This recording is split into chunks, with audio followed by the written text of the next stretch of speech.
Welcome back to Endurance Icons, where we talk to people who are absolutely crushing it in the world of endurance sports. My name is Jessica Cullen. I'm a professional triathlete, and I'm joined with my husband, Mark Cullen, who is a world famous triathlon coach. Wow, that's an oversell. And today I am so thrilled to have one of my very best friends, professional triathlete, and the woman who rips our legs off on every workout, Allison Jacob. Welcome to the podcast, Allison. Thanks, guys. Thanks for having me. Yeah, so today we're going to unpack Ironman Texas. I know that we've been getting a lot of messages just asking, how did the day go? So today we're going to walk through that a little bit, but first we want you to get to know Allison a little bit better. Yeah, Allison, maybe tell us a little bit about your journey in the last year or two, kind of coming to pro, because we've worked together. I've coached you, I guess, for about 3 years or so now. And kind of what has that journey been like? And when did you know you were going to go pro? Yeah, so I guess as Mark mentioned, so during COVID, I switched coaches and I got to meet Mark and Jess, and I think my training completely changed with a lot more consistency and a lot more racing, a lot more like race and TT efforts and stuff there. And I think that having all of that kind of sparked a new fire in me and kind of brought out a little bit of an edge that I wanted to start racing and getting more competitive and whatnot. And it also brought me, I think, more confidence into the next level of racing before, where I was just kind of an age grouper and I would place well just kind of randomly, to now actually wanting to, or actually getting results where it was kind of podium after podium and whatnot. And then I guess Mark and Jess kind of put a little bug in my ear after I did a race that went really well with at Ironman Texas in 2023, where I was the first age grouper to finish, where they kind of said, well, the next step would be to maybe try going pro. So I think we had like almost a whole year kind of discussing it, where you guys kept putting the bug in my ear. And yeah, so I just kind of took the next step and we went for it. And I think it was very nice having Jess, one of my training mates that I'm training with the entire time, also going through it. So I wasn't navigating it on my own. We could navigate it together. And it's just kind of a new experience on the next level, I think, to challenge ourselves. It's a lot easier to always be a kind of not at the top, but at the higher end of the age grouper, but now kind of being at the bottom of the barrel and being able to push ourselves to new levels is really exciting. And yeah, we just did Ironman Texas, which was my pro debut race, and it's been so exciting already, and I can't wait to see what comes up this year and the next few years. Sweet. So we'll unpack all of Texas here, but first maybe we'll talk a little bit about the lead up, because you had done this last year leading up to Ironman Texas and obviously had an amazing result where you were like 9:27 in Ironman Texas last year, getting the overall age group win. But this was our first time doing like spring Ironman as well. So maybe you guys can talk a little bit about what the experience was like training through a Canadian winter where we are running in the snow, not getting to bike outside at all. What was that experience like for you guys? Well, I'll jump in. I actually loved it. Because one thing that I find is that when you do winter training, like we all live in Ontario, Canada, so the winters are not fantastic. And so it's not like we can be biking outside or enjoying that, but you're inside anyway.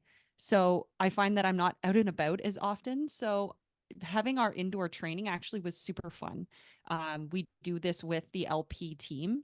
So we were able to see them on Zwift. And there was even one really fun day where we all went into Allison's basement and brought our bikes together and did a 6 hour ride and then a run after. So I think that we made it super fun. And you're able to piece together such a solid training block. If you're doing it in the summertime, I find that you're intercepted by like summer vacations and really nice weekend. I actually think that it's a good thing to have bad weather where you're not as social. But what do you think, Allison?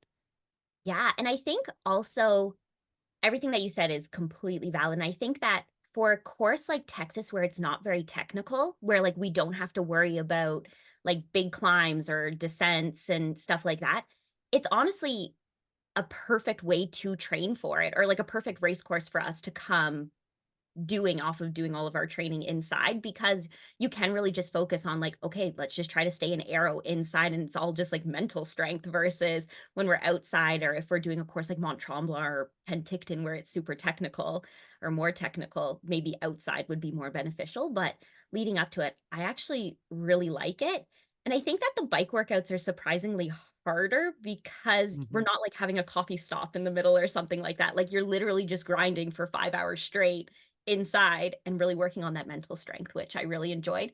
The running's a little bit harder with the snow and footing and whatnot, but I think that just forges some mental strength and some you listening to your body and being able to not like you're not going to hit perfect paces every time, but it's a lot more fun with a group. Makes us little winter warriors. Yeah, I definitely built some grit, but definitely didn't prepare too much for the Texas heat. I find the runs so interesting in the winter because it can go two ways. You, like you said, you have those snowy days where you can almost get yourself injured from that one, but there's also the weather holds us back sometimes from doing too much running. So sometimes it can be a blessing in there at the same time. It's like so weird and a little unpredictable Yeah. with the running, but I feel like we've got a good semblance of making sure that we don't overdo it and injure ourselves, knowing when to just drop a workout and be fine with it. Yeah. Totally. And I think like just wanting to take a moment to appreciate that all three of us, and we've been training so hard over the last like 4 to 6 months, we all got to the start line super healthy. Like Mm-hmm. not a single, like I don't even think any of us had a niggle. I normally have these insane pre-race injuries that pop up that are not injuries at all. Like I just invent that my femur has a stress fracture and then I end up being perfectly fine. There was none of that. Like I just think that we've taken our training to the next level this winter and it's just been awesome. It's like this we all make each other so much better and you see that year over year. So I'm celebrating that we got to the start line without any Well, when you any see the injuries. pro start list and they're both of your races now you've done, Jess, have been 40 on the list at the start, and how many have started the race? Only 30 by the end. I'm sure not all of them are due to injuries, but I'm sure there's a handful of them that are because of injuries too. So it's definitely something to celebrate. And then you read the race recaps and hear that like they're racing with niggles. Like it's something that I forget which pro told it to me in my debut, but they're like getting to the start line, not being injured, you've already won the race. Like that's huge. So I just that's been my goal this year is just to be super healthy. Yeah. And I think on top of that too, not only were we super healthy, but we also with this training block increased our training load compared to what we Mm-hmm. were doing last year. So not Mm-hmm. only were we doing more, we also I think came in healthier than what we normally do. So kudos to you, coach, for getting us there. Well, you Healthy. guys communicate well with me, and I get definitely the benefit of seeing you guys day in, day out, so I can see if somebody's having a bit of an off day to back it off, or like, are you eating enough, or things like that. So seeing you guys in person is definitely very helpful. So I'm so glad that this is recorded. So I'm going to clip out the part that says you communicate well and just play that the next time you say I don't. Communicate well as an athlete. Well, you of all people, I know better than anyone else in this world. So communication is not only verbal; it's comes in many different ways, and I can tell where you're at I'm a little without grouchy any one day and words. you're like, have a snack. You need Yeah, to eat a little more. exactly. I even 100%. feel like when we were doing some of our indoor rides on Zwift, just the communication that would happen through the Zwift communication, you could tell if somebody was starting to get low on their Yeah. carbs. Oh, we know the day. Oh man. Never happens. We all nailed our fueling always. No, no. Oh Oh my god. goodness. So Allison, with this, this was your second round of winter training. Was this one, did you find it any different? Any like struggles? Was it easier having some people along this time, or how was your lead up versus last year? Yeah, I think that it was definitely easier having people to when we would have just even like the Zwift meetups and whatnot, where we could be riding together in those group meetups versus doing them just on my own. I think that that was more of a mental grind. So I think that that was super helpful. And even like those days where, or that day that we met all together in the basement was super fun and nice. Just knowing that we're all kind of suffering together, as awful as that sounds. And then the mega day that we did, that was also super fun, where we Yeah. got to meet together with not only just Mhm. the people that were doing Texas, but everybody else from the LP group. Um, Other than that, though, I think that um, I have enough like kind of diligence that even if there wasn't a group, I would still get it done, but it makes it just that much easier. It's almost like it drops it down one level on the perceived exertion scale, knowing that there's other people doing it with you. And then it also made it super, not only on the bike, but for the swim, the fact that we were all doing that. So we ramped up our swim a lot more, having like after a hard run, meeting at the pool together and swimming and doing those kind of Saturday or Sunday run or swim workouts and all being at Masters together. Jess and I, after our Wednesday run workouts, doing the swims and whatnot. I think that that helped a lot more because I think that's one of my hardest things is getting myself to the pool on my own. So I think that that build up was much better having a group. Yeah, especially in winter where it's so easy to just drop a swim because it's like, oh, there's a bit of snow out there. Like the last thing I want to do is leave my house. Or when you're frozen after the Wednesday run, going to Yeah. jump in the cold pool and never warming up. Yeah, we're all just purple and we're like, we were gonna do 2,500 meters. We're like, let's just get to 2K today. Yeah, if we even got there. Whew. Oh my Yeah. goodness. But what did you guys think? So this was your first like big indoor training block. What did you guys find, and did you find it easier having people or not? Yeah, I definitely liked it. I had always wanted to try it and felt like I always come into the spring with really good fitness. Obviously, we'll talk a little bit about the result piece, which didn't really back it up in the end, but I still know, even given the result, that I was at the best fitness I had ever been at anyways. So I actually quite liked it and thought it would be more of a grind on the trainer, but it was actually very similar to outdoor where you end up doing a little bit more each week, but it just kind of feels the same, like mentally and physically. You're not more tired or it didn't feel way longer. So I actually quite enjoyed it and would definitely do it again. Yeah, no, I want to do this race every year. Like it's such a great prep race. I find that it's like a tee off for the rest of the season. And I think that it's funny. We trained for an Ironman, but I didn't feel like we trained for an Ironman. Like something about training over the winter time, it gives you focus, it gives you purpose, it gives you something to do, and you get to do it with friends. And the fact that we had this shared goal, it was so much fun.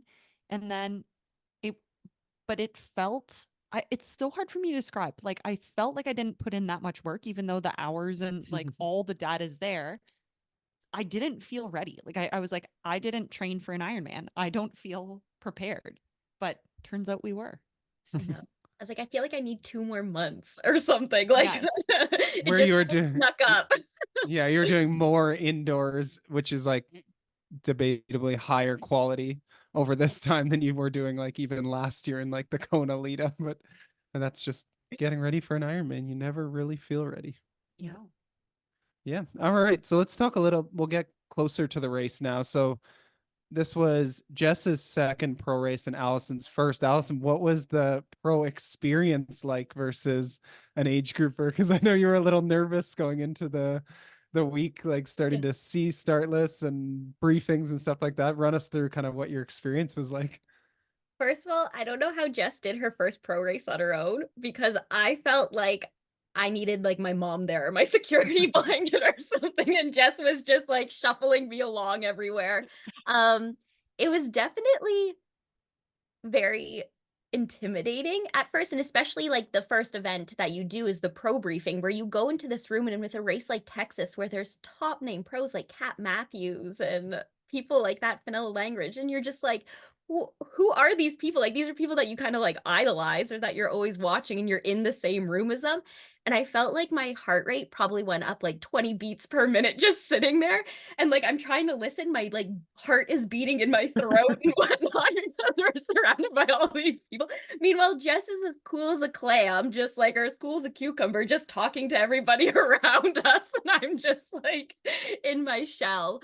But it was definitely super cool, and I didn't realize how many kind of benefits the pros get. It was really nice how they explain the whole race course and like how it's going to be efficient or how the officials are going to work on the race course, and you can ask questions and really understand. So I think that that was a super cool experience. But then also then just like even when we did the like bringing our bikes to bike transition and having our own mechanic there, having more space in the transition area with the buckets, like something super small, but having our own porta potties, like that was huge. But such a nice touch that helped bring down the race nerve or the nerves that you have on race morning. But like I said, it was so nice having Jess there with me and being able to walk me through it since she had already done it, that I think that it brought the nerves down a little bit, even though they were like through the roof. So yeah. And Jess, did you notice any differences in this race over Oceanside with this being a full distance? And then also would you say you brought a different demeanor to it than you did Oceanside in terms of like nerves and stuff like that? Yes, I'm going to start with that one. Yes, absolutely.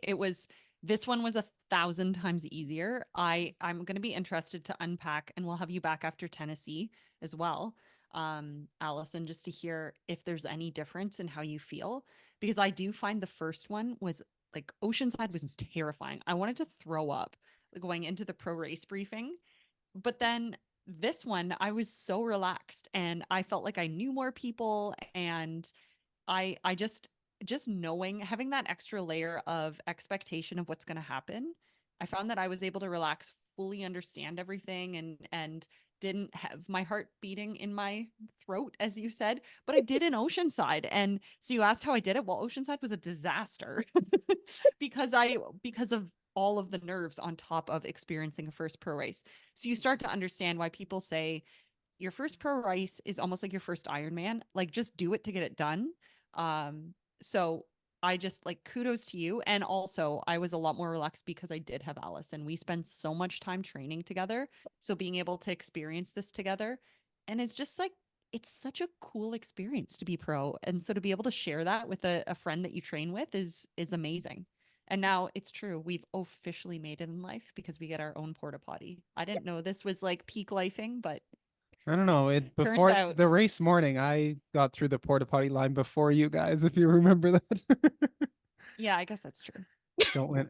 I think I just got lucky and picked the right line, but I was laughing when I came back around and you guys were still in line. I'm going, pro perks, eh? Meanwhile, they're announcing and we got to go line up. Yeah. And I was like, Pros, get in the water now, and you're still in the line. I'm like, like this we is have this is going well. I Oh, think the other super cool thing was during the pro briefing, hearing the questions that the other pros had. Like Mhm. questions that I never even really thought of. Like I didn't really realize that people use their personal needs bags and stuff like that. Like those Like questions Patrick that came Lange up. was very fixated on his special needs bag. what about Yeah, it specifically? He just wanted to know. Well, actually, it was an important question because it was on was it the bike or the The run? run with the 3 loops. Yeah, the That's three right. loops, and you can only access it once. So Mm. I now, like, if I could ask Patrick any questions, like, what is in your special needs bag that is so important that you need to And get? what loop did you use it on? Yes. yeah. And did he like take all, because he wanted his 3 water bottles. So did he take them and then just leave them to the side and then would just Oh, grab them every race or it every was loop?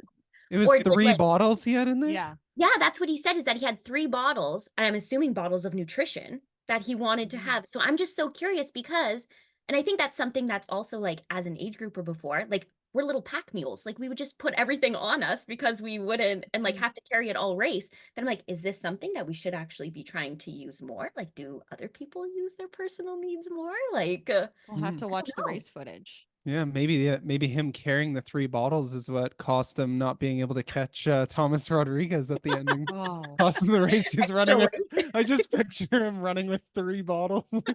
trying I to need juggle a them as he's pint. running. This is bullshit. And then on the bike, I think he also had some sort of bottle switch that he wanted to do. So it was interesting to hear that.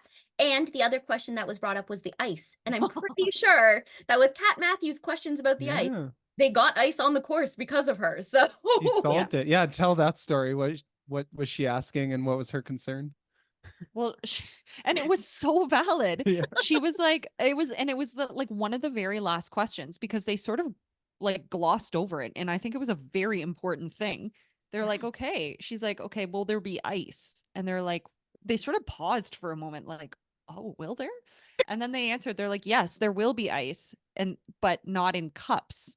yeah. And she's like, she raised her hand and said in her delightful British accent, she's like, what? So we're supposed to put our hands in there? So Like, it's just a big bucket of ice, essentially, yeah, it was going to like be. put your hands in there. Well, like, but because like you eat the ice too to cool down, and it's like that's disgusting. Yeah. But I actually did say like a thank you, Cat, the next day because I don't think like age groupers have no idea that she saved them from that, because it was, I think that there was sort of a murmur that went through the pro briefing of like, are you kidding me? Yeah, We there's don't gonna get be no ice. Like, ice. it's so they did have ice in cups, but the reasoning that they were not going to is they said, well, but we watch you guys, you pour it down the front and all your ice goes everywhere. And I wanted to raise my hand and say, absolutely not. Not for the women. We have sports bras, and I pour it in the front and in the back. Yeah. But anyways, I was grateful. I know. That's- And then also how they were like worked through what they were gonna do too. She was like, so am I supposed to just say ice, please? And they're Oh, gonna yes. have the ice ready for me by the time I get to the end of the table. Yeah. Yeah, but like, it's a valid question. And especially on a Anyways, hot course Oh like that. thank you, Like you Kat. need to have ice. Yeah. Yeah. Did, Thank you, Kat did we Matt. all have the same moment where we first saw the cup of ice and we're like, oh, Kat solved it? Yeah, I know. All of us. Capable woman. Yeah. I saw the first cup of ice. I'm like, cool. Good for her. Making Yeah. waves. Oh, and before we talk about the race, we should also talk about Race Ranger. Allison, you actually were the very first bike to have Race Ranger put on for this race. In the pro In the series. well, yes, in the pro series. Yeah. Yeah. First athlete of all. Yeah. What an Exactly. honor. It is an honor. Seriously, what an honor that they were teaching people how to put on Race Ranger on my bike. Yeah, he's like, gather around, boys. We're gonna learn how to put it on. But they were probably the most thorough with Thorough. it because they needed to make sure everybody knew what they were doing. And that was actually a very smooth process, I thought. Like the people were absolutely amazing. And they Yeah. just they did it very quickly. And the Race Ranger was a super cool tool. I love now knowing what exactly 12 meters is, 14 meters and 17 meters, etc. And Jess, you were the first bike that I would have started getting blinked at or seeing lights on. Yeah, and it's funny because I was saying to Mark today, actually, we were talking about our next race, and I was just saying how excited I was about it. And I said one of my takeaways from Texas is before I was always afraid I was too close to other bikes. And this teaches me you could be so close to a bike.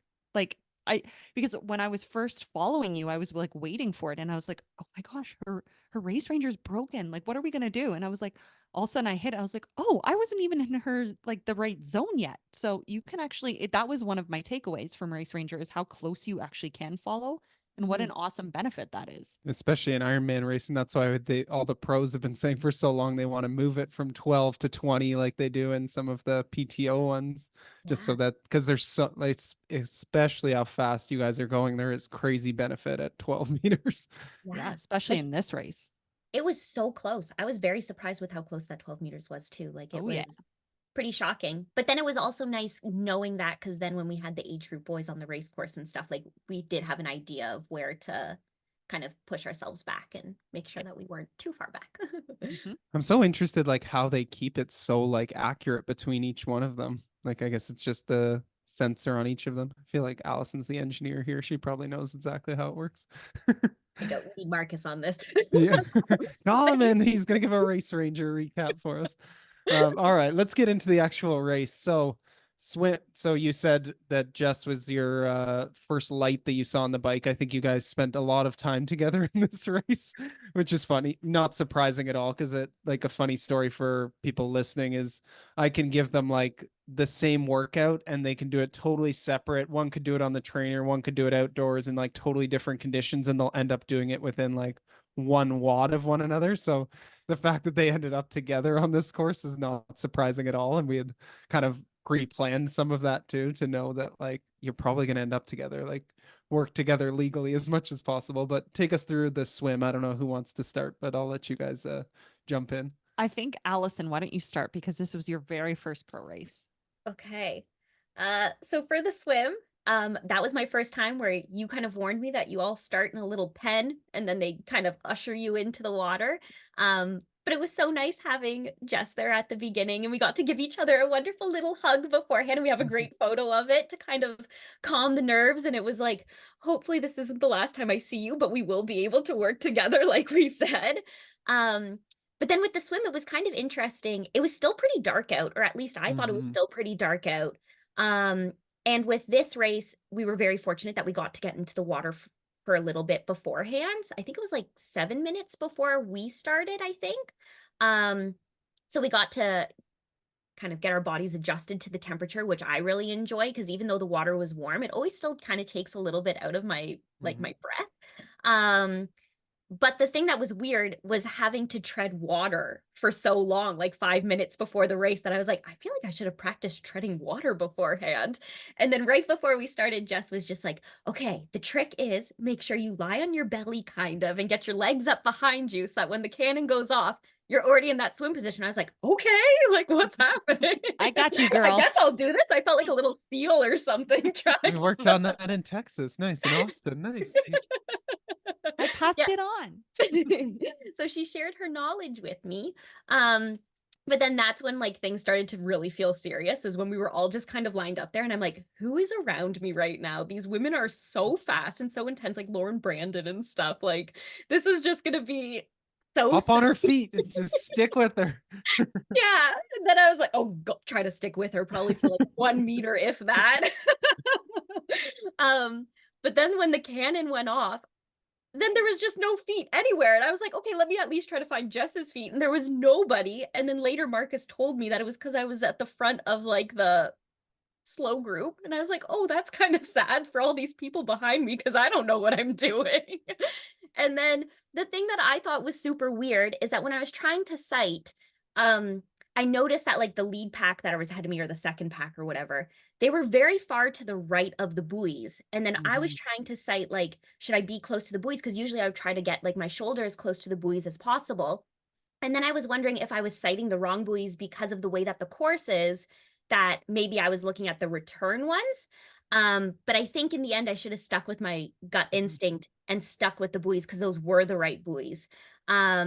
But then once we started swimming, I was just like, okay, just try to get into a rhythm. I'm not on any feet. Hopefully, people that are behind me, I'm not in dead last, that somebody will catch up and I can get on their feet, or there'll be enough age groupers that can get me at some point and I can try to hop on for a little bit and kind of trickle my way down that way. But then at that point, I just kept kind of went Finding Nemo in my head. I said, just keep swimming, just keep swimming, just kind of get into a rhythm and just go. And then the only thing that was different about this one was not being wetsuit legal, so having the swim skin, but then not being ocean or salt water, because I've only done swim skin in ocean or salt water before. So I think not having that little bit of extra buoyancy, for the first time ever, I have a pretty strong kick, but my hip flexors felt a little tight when we got into the canal section, which was kind of interesting for me. And I was wondering if it was just my legs were maybe a little bit tired, or not having that salt water, a little less buoyant. I don't know. So that was kind of my thought, but yeah. Yeah, it would definitely have been the longest continuous non-wetsuit open water. Yeah. So in non-salt water. So not surprising, the hip flexors. That's a good like piece to think about for future. And Jess, what was your like swim experience alongside this? Well, it was, even though the time was not something I'm doing cartwheels over, it was a triumph for me because both Allison and Marcus, well, Marcus's Allison's husband, both Allison and Mark know that I am quite terrible at drafting. And unlike Allison, I was able to grab feet right away. And I drafted for probably 90%. There was, and I forget the pro's name in front of me, but shout out to her. Claris, I think. Yeah. Thank you, because I drafted her. She was fantastic. But it's funny because Allison and I must have been swimming in the exact same pack somewhere, because all of a sudden we enter the canal and I see her with me and we're swimming right beside each other. So we exited the water at the exact same time. So I even got to hang out with you guys in the canal too. You passed us. I went by and I saw your blue swim skin, and then there was, I think at that point Allison was on your feet, and I made sure to do one like big breath and just yell hi. And then Allison looked over at me just like, what is happening? Perks of having a wetsuit. I thought and you just went so fast past too. It was just a hi, bye. I was like, oh. I asked before the race. I was talking to Jess Smith and another pro in the porta potty line, and I asked her if she had any tips for me on the swim, and she gave me a very accurate one. She's like, once you enter the canal, you're gonna be wondering, when the heck does this end, because it goes on forever. And I was like, yeah. And we entered the canal, and I was thinking, okay, we're almost at the finish line. No, it's so long. Like she was spot on. It felt like the longest swim of my life. I'm like, and so before the race, I had chosen two words, um, to be present and grateful. Those were my two goals for the day. And I kept returning there in my head, but I needed to draw on the present one in the swim because I'm like, I just want this to be over. So I need, no, enjoy this. There's going to be a point in the bike where you do anything to be swimming. So just be grateful. So it was, it was good, but yeah, we had quite the swim. It definitely wasn't a PR. It was long. It Yeah. was a long swim. Ooh. But how cool is it that once you get into the canal, when you start kind of feeling checked out a little bit, how you can hear people cheering on the Yeah. side. It's So so even though great. you're Cool. in there, it's kind of like, wow, I know all these people are watching me. I need to just stick with it. And it's Yeah. kind of neat because that's like the only swim that I think you can actually hear people cheering. Cheering. Yeah. Exactly. No, And they were that was just really cool. walking alongside us. Like it was really cool. I could see people were like pinning out their people and just walking alongside them. Yeah. And it was fun. I was like looking up and trying to see like how fast are the people walking versus like how fast am I swimming? And I'm like, I must be doing pretty good. You did do pretty good. We Yeah. also Mark, haven't tell talked. us your experience on the swim. Yeah, I felt so this was my first race with my new wetsuit and I had a few like I'm still getting used to it, so it feels very different. Like it feels very nice and mobile. I got like a Hoob one. Feels nice and mobile compared to my last swim, but for some reason in some of the swims it wasn't feeling like that fast in my like warm-up swim. So I was a little concerned that I wasn't even going to get close to my Tremblant time. In my head, I was like, I'm going to swim like a 103 or something like that. But then yeah, it was great right away. I got in like a good rhythm and then felt like I got in a couple good packs and then lost them a few times. Saw you guys there, but it honestly straightforward swim. It went by really quickly. And then I was like 57, which was not that much slower than Tremblant. I feel like it was a tougher swim course and a little choppier, and Tremblant is notoriously very fast. So it was honestly a straightforward swim, didn't expend a lot of energy and went fast for it. So I was quite happy with it. Definitely highlight of my day.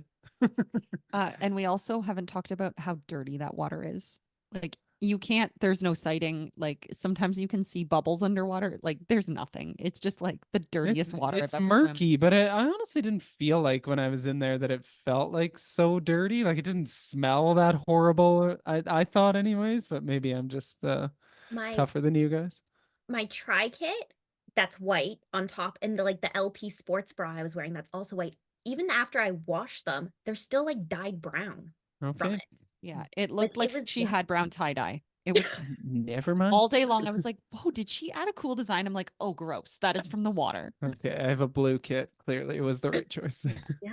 Like I'm Yeah. kind of like I don't know if I want to wear the kit again because it's just really brown or I need to like bleach it almost. Yeah. Some bleach. Yeah, I've never seen a pro with a brown kit out there before. So You know you what? could be like innovative trendsetter.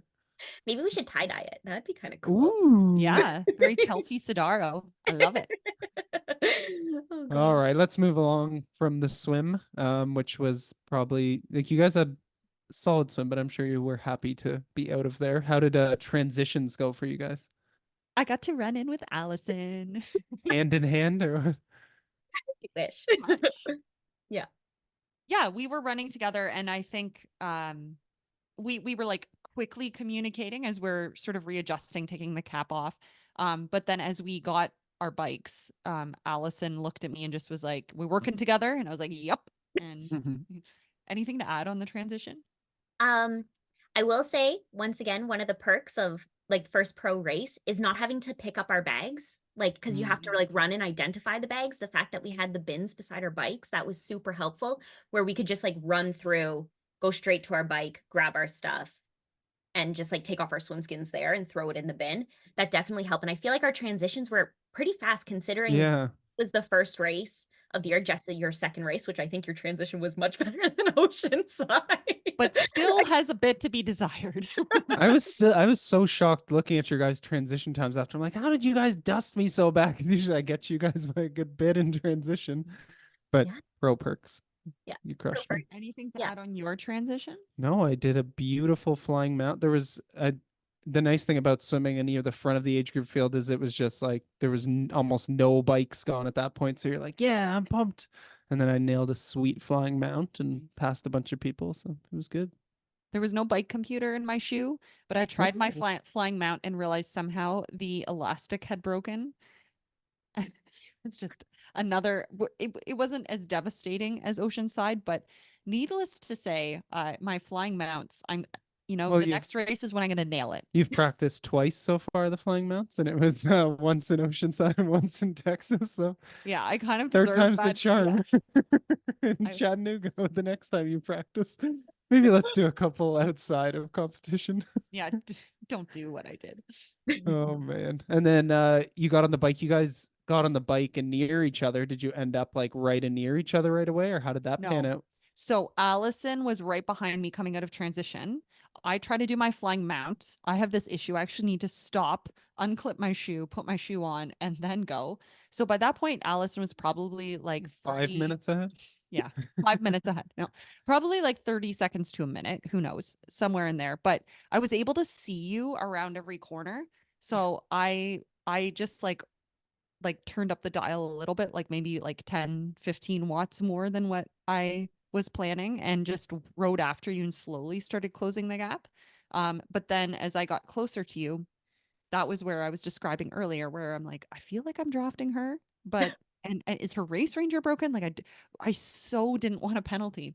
Turns out I probably could have just ridden right behind your bike and not gotten a penalty at this race. But I got closer. I was like, okay. So the race ranger, for anyone who doesn't know, is when you're in the proper zone, it's orange. And then as you are getting a little bit close, it turns blue. So you want to go between orange, blue, orange, blue. You don't want to ride just on the blue, because the second that you get into the red and it starts flashing red, you then need to pass. So I was like practicing with that, got comfortable. And I also just wanted to make sure I recovered because my heart rate was a little elevated from chasing this speedy woman. So settled in. So it was probably like 30 minutes into the ride before I took the front. And then I just yelled back, okay, let's switch off leads every 10 minutes. Yeah. Yeah. And that was like super nice having just something to focus on. It's just like, okay. And with the race ranger too, being like, okay, let's just go orange, blue, orange, blue. Like I feel like it made the time go by super quick. Totally. Versus just kind of riding on your own. And then once then we would switch and I would be in front. I found it easier almost to be in front because I wasn't as scared about getting in Mhm. the draft zone and whatnot. So it was like, okay, you have something to focus on. And then I had 10 minutes of just like focus on your power, just like get nice and narrow and just like do the ride. But I think with that course too, because we were riding such even power and with the headwind especially, we were kind of at first we had agreed upon like 10-minute pulls, but then it was kind of like, okay, once we get on one of the hills on the race course, like on the toll road or whatnot, that's where we would do the switch versus like actual 10 minutes. Because I think if I tried to actually pass you into that headwind, I would have needed to push like way over FTP to get there. But I think we had a good little rhythm working together, and it was so nice having you there versus just kind of trying to deal with all the age group men on our own, because that was crazy on the course. Like the amount of packs and age group men and just carnage everywhere. Mhm. Yeah, I've When never seen more crashes on a bike course. It was wild. No, and whenever I felt a swarm of them coming up, I actually moved up into the blue on purpose and held that. But the thing is, like the age group gentlemen do not understand that the blue means like that's your warning. So if you slot in, you get a penalty. They don't know that. So the there were so many moments where an age group male would just slot in between where there was a blue um light on Allison's race ranger. So every single time I would like yell at them and say, you can't do that. Like you're not to mention like it really does mess with our race. Like when you and I have this rhythm and we're working together, for them to be slotting in, like it no problem if they slingshot past, but it's slotting in was really annoying. So some of them would actually come and then just stay in the middle there.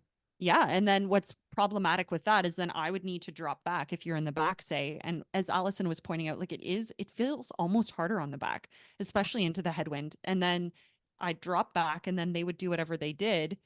And then I would need to, like, go way over FTP to make sure that I catch her again. So it was just annoying that Yeah. they kept doing that. Yeah, it was almost like you had to do more like surges, which wasn't as good as just kind of like when it was the two of us or we had a section. Like there was one point, I think, when we were coming back on the tailwind where literally we were just like passing so many people that we were kind of just riding on the left, or we were just yelling like on your left, on your left. And that was nice that we could just like be the proper space and pass everybody. But I think Yeah. at that point too, a bunch of the age group meant like they seemed more respectful. Like when we were coming back, I don't know if you noticed that, but they were a lot more responsive and would stay closer to the right when we were passing them. But I think I also got a lot more vocal because I'm like, I don't want to crash. I don't want anybody coming in front of me and cutting me off because we're flying on this with this tailwind. And Yeah. yeah. Yeah, I think everybody lightened up a little once they got on the tail end. I know, like, just even my like whole thought process just changed from like survival to like, oh, this is fun again. And then everybody's like working together. Where I feel like the headwind, it was just so crazy that everyone was a little frantic and making some not wise decisions. That's where I saw all the crashes too. None were on a tailwind. Which is Yeah. funny because like we were going, I don't know, just under 30 kilometers an hour into the headwind. And then on the way back, it was like, 45 plus. yeah, like sometimes up towards to 50 plus. And I just think they were so much more likely to cheat into the headwind, like come in into the draft zone because they're trying to tuck in. Not that Allison is a big draft. There's the sail out there. Tiny My little. stocky little figure. But that was wild. I actually, if I had an energy dip, it was really interesting. The time that I was low was the first turnaround. So after we had been working really hard into the headwind, we turned and holding power into the tailwind. There was a part of me that just wanted to ease off. And that was where I was really glad I had Allison to keep me honest with that. But then I took a caffeine pill and a gel and I was like back. But this was the first Ironman that my watts didn't fade. Like I felt strong right until the end, which was super fun. Yeah. And And I I think attribute that to working with you. yeah, and I would 100% agree with that, that having somebody to work with, that it's kind of like when you start feeling a little bit low, you're like, just make sure you don't lose her, or just like make sure you stay close to her. And you would like kind of then like your energy would come back up. Like it just like just don't get dropped. So that was super, super helpful. Um, yeah, yeah, it was very cool. It's just like our training that we always say, like somebody's always having a rougher section or a rougher day or a rougher rep in there, and then we always just pull each other to like get it done and hold strong till the end. So it applied to the race, it seems too. So you guys rode strong. You were feeling pretty good all the way till the end. Absolutely. I just had that little dip at like maybe an hour and a half in, and I think I just needed more caffeine or a little bit more energy. I'd been like focusing and pushing but it bounced back quickly. That's the cool thing about Ironman is that if you have a bad moment, it's going to turn around. It's a long enough day. But Allison, what was your nutrition for the bike? Ooh, good question. So for this was something that we had really been working on, I feel like all winter. That was pretty neat, is that I was able to up my carbs quite a bit. So I was trying to get about 100 to 105 grams of carbs per hour. So what I would do is I had the SIS beta fuel gels, I think they are, Mhm. that are 40 grams per gel. And then I had 2 bottles of concentrated drink mix that were for 3 hours each because I took in account for 6 hours, hopefully not needing it, where I had about 65 grams of carbs from there. And I would use the pH drink mix. So basically, my thing was try to take a big sip every 10 to 20 minutes of my drink mix. And then for the gel, I just tried to have about a third of it every 20 minutes on the bike and just kind of keep cycling through that. And I was able to get it all down. The only thing is I slipped up at one point and I didn't have the gel, so I tried to take half of it at at a 30-minute mark. And my stomach is super sensitive. So as soon as I put it in my mouth, I was like, my instant gag reflex started happening. I was like, oh no, this isn't gonna go. Like I can swallow, like just try to get it down. And then I just instantly vomited it up all over my shoulder. And I was like, thank God I'm at the back in this time. I'm not like in front of Jess, or she would have just gotten sprayed on. And then I Vomit was like, shower. okay. A few extra carbs. But I was like, maybe I'll take a little bit of a break or just take like little tiny nibbles of the gel every like 10 minutes just to make sure I'm getting it down. But other than that, And then every aid station, get water, fill up my front water bottle with that, and then just like douse my back. Also, like I find, as weird as this is, like my groin area, because of all Mhm. like the femoral arteries and stuff there. So just trying to keep those cool. But I thought that the volunteers were also great. Like I didn't miss any bottles, which was nice. No. And No. so that was awesome. What about you, Jess and Mark? What did you guys have for nutrition, and did it go smoothly? Well, I didn't have the super, actually, I had pretty much the same amount of carbs in my bottle for my full as I did for my half. But yeah, I was very similar. I have a little notification on my bike computer to eat and drink every 15 minutes. So, You can yeah, set yes. So it's just that. like time to drink. And so then you can, yeah. So if you're zoning out, it'll remind you. Yeah, mine's every 30 minutes. It's great. Yeah. Really? I'm just Yeah. always doing little mental math over here, and like I lap my computer and stuff. And It can get easier. We'll help you to put on a notification. But so I every time that happened, I would just reach down and take a drink from my bottle or one of my gels. So I had two 90-gram gels. I had two 40-gram SIS gels. Each of them had a caffeine pill. I ended up only taking one. And then, well, I took one that I ended up taking the caffeine pill on the run. And then I had, oh gosh, I'm trying to remember how many grams of carbs. I was aiming for the 105 as well for the 6 hours. So we were having the same amount. And it was great. Like I did find that I was like burping a little bit. So I knew that I was like, okay, don't put any too much more in, but like I was finding that I was getting really thirsty by the end. And Mhm. Allison noticed this. I went from at the very beginning, I would grab it in the aid station, grab a drink, and then spray it all over myself and then dispose of the bottle. And then I started keeping them. And that was actually a good Mhm. call near the tail end of the bike Yeah. because I would hold on to it, take drinks as I need, but then also douse myself as I needed. So that was really good until I accidentally grabbed Mortal in my last one. But the difference is that it was berry on the bike, and I have to say, berry mortal isn't too bad, especially when you're Whoa. dying of thirst at like 160K. So, yeah, it was great. But Mark, talk a little bit about your bike ride and your nutrition. Nutrition, I feel like I can just ditto what you guys did because mine was like almost the exact same pH mix, pH gels, and SIS gels. Bike, I honestly felt strong the whole time. There was some packs that like huge packs that went by me, and I would try and like kind of ride legal on the back of them, and then I would just end up getting dropped from them. And I had one or two guys I kind of rode with for a fair amount, that we were working pretty well together that I rode almost all the way to the end, but I couldn't hold some of those like just really strong age group packs. Like that's where I got just destroyed in this race as they rode where I rode like 458. A lot of them rode 440, 445. So I was in a good spot starting the bike near the top of the age group within a minute or two of kind of the top of it. I was, yeah, way back once. I was like 15 minutes, I think, off the lead or so or 30 minutes off the lead when I got off the bike and more like 15 off of like a top 10, which I was kind of looking for because I figured that was going to be Kona slots, if anything, knowing the math I had done before. But yeah, I felt strong. I have no idea what power I pushed because as I got to transition in the morning, my bike computer said that my one pedal was already dying, and I'm like, oh great. I usually charge them before, but I think with our driving that our bikes were moving around a bunch, and I bet you the pedal was just like running because I Oh, had charged them before we left, which usually they're fine for like a couple weeks at that point. But I think we drove so much and it was maybe bumping around that my pedal might have been activated and whatever. I feel like I would have rode pretty close to what I guessed anyways, just based off of feel. So it was kind of nice to ride free without power and just like push what you have during that section. But I felt pretty good. The only issue I had was I feel like this was starting to kind of get to me, and I'm interested if you guys felt this. Like I was definitely getting very thirsty and very hot.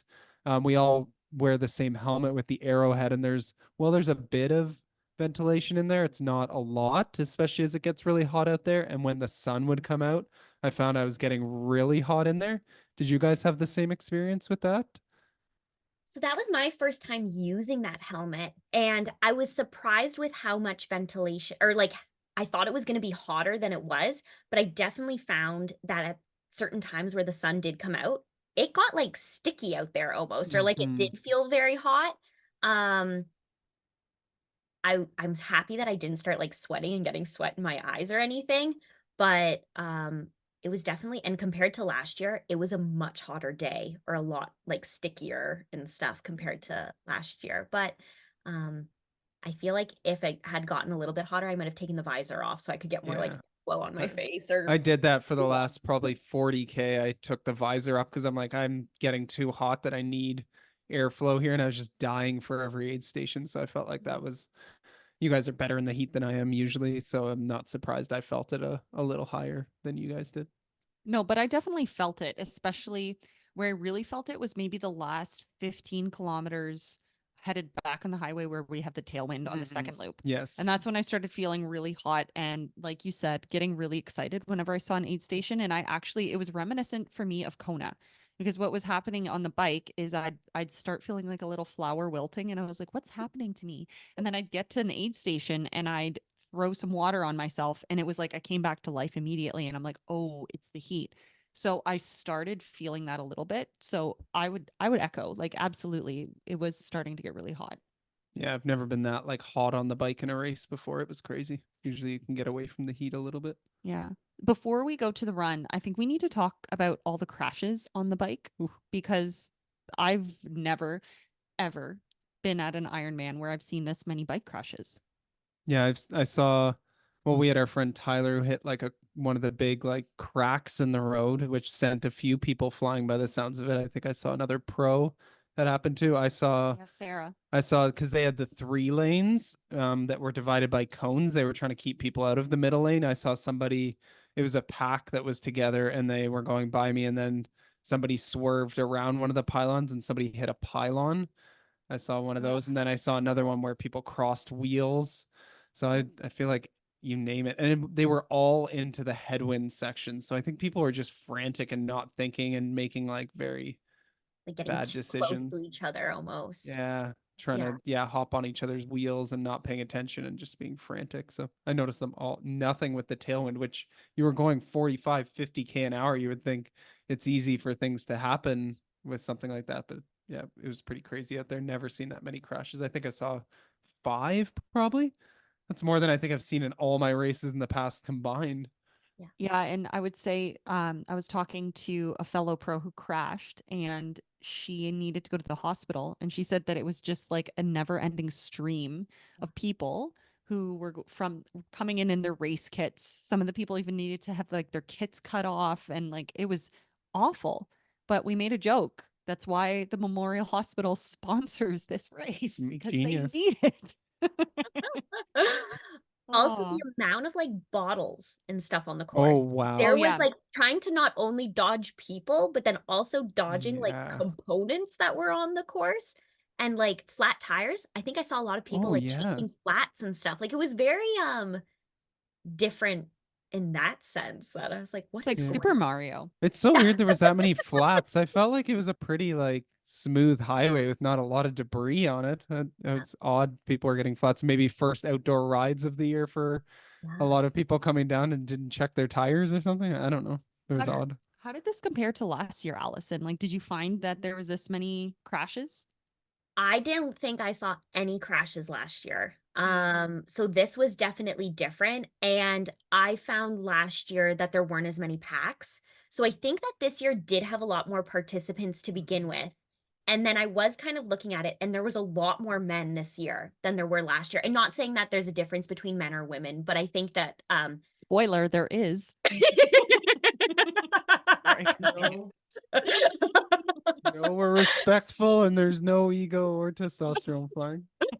Oh, I wasn't gonna be the one that said it, but um, so I think that it was definitely, it didn't feel as intense last year. Like I never kind of had like a concern for my safety, versus like I'm somebody who's pretty like meek on the course and just kind of like to myself. But when we were coming and I was passing people, I was like yelling at them like on your left, because I wanted to make sure that I wasn't gonna be caught up in it.